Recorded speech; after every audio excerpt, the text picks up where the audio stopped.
In the summer of 2018, America watched in disbelief as a father appeared on television, begging for the safe return of his pregnant wife and two little girls. His words seemed caring, his voice cracked with emotion, but just beneath the surface was a chilling lie. This is the story of Chris Watts, the man who murdered his family, tried to cover it up, and almost fooled the world.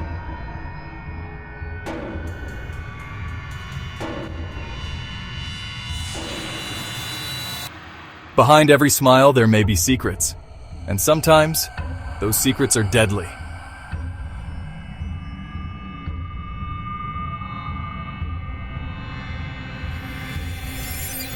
Christopher Lee Watts and Shanann Catherine Ruchek met in 2010.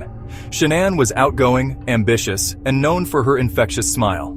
Chris was quiet, reserved, and seemed the perfect complement to her strong personality. Together, they built a life that many envied, or at least one that looked perfect online. Shanann shared her life openly on social media. She often praised Chris as a wonderful husband and father, showing the world a man who seemed supportive, loving, and deeply involved with their two daughters, 4-year-old Bella and 3-year-old Celeste.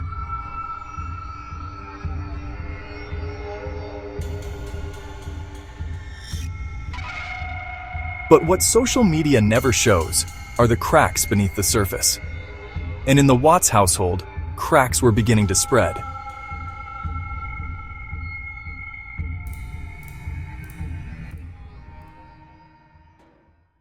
By 2018, financial stress weighed heavily on the couple. They had filed for bankruptcy years earlier. Shanann, though hardworking, was often traveling for her job in direct sales. Chris, once affectionate, was growing distant. What Shanann didn't know was that her husband was leading a double life. Chris had started an affair with a coworker, Nicole Kessinger. She believed Chris was separated, even on the verge of divorce. In reality, Shanann was 15 weeks pregnant with their third child, a boy they had already named Nico. Chris's charm convinced Nicole he was an honest man ready for a new life. But instead of facing the truth, he decided on a darker path, one that would end in unspeakable violence. It was just after 2 a.m. on August 13th when Shanann returned home from a business trip. Surveillance footage shows her entering the house for what would be the last time.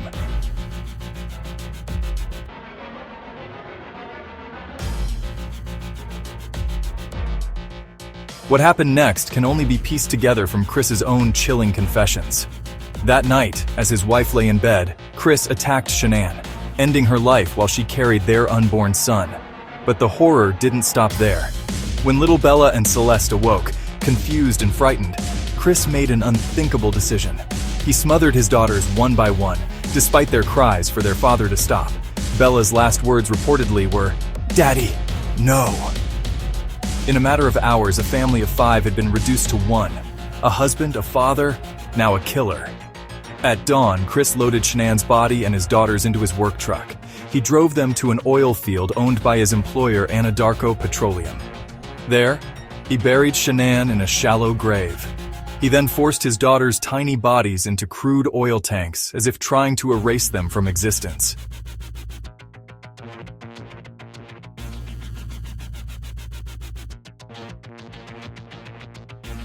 By morning, Chris was back at work, sending casual text messages, pretending nothing was wrong.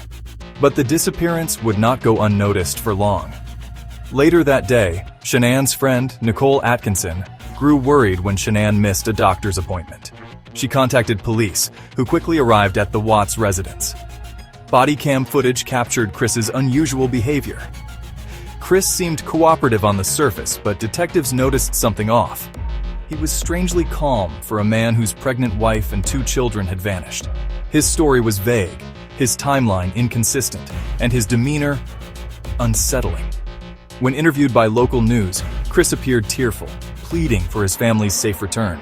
But to investigators, and eventually to the world, it was clear he was lying. Detectives invited Chris in for questioning. Initially, he repeated his story, that Shanann had taken the girls and left. But when offered a polygraph test, he agreed, believing he could beat the machine. He was wrong.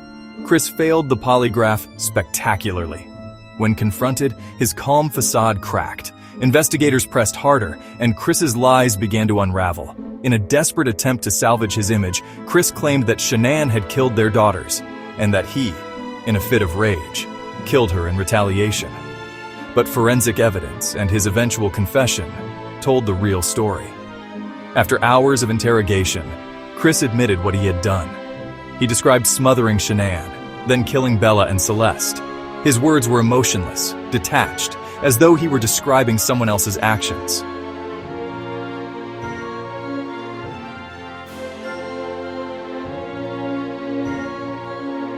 It was a confession that stunned even the most seasoned detectives. A father murdering his entire family, not out of self-defense or sudden rage, but out of cold calculation. In November 2018, Chris Watts pled guilty to multiple counts of first-degree murder in exchange for avoiding the death penalty. He was sentenced to 5 life terms without the possibility of parole. The Rzucek family, devastated but strong, spoke out, ensuring Shanann, Bella, Celeste, and Nico would be remembered as more than just victims of Chris's monstrous act.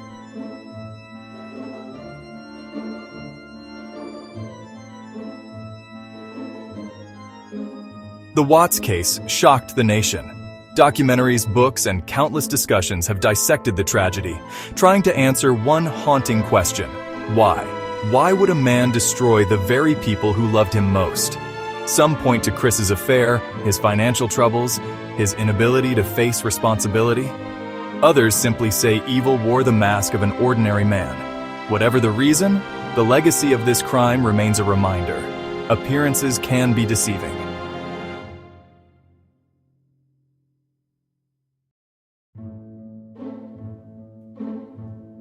Chris Watts wanted freedom. What he gained was a lifetime behind bars and the eternal label of a family annihilator. Shanann, Bella, Celeste, and Nico will never grow older, but their memory lives on, reminding us that monsters don't always hide in the dark. Sometimes they smile for the camera,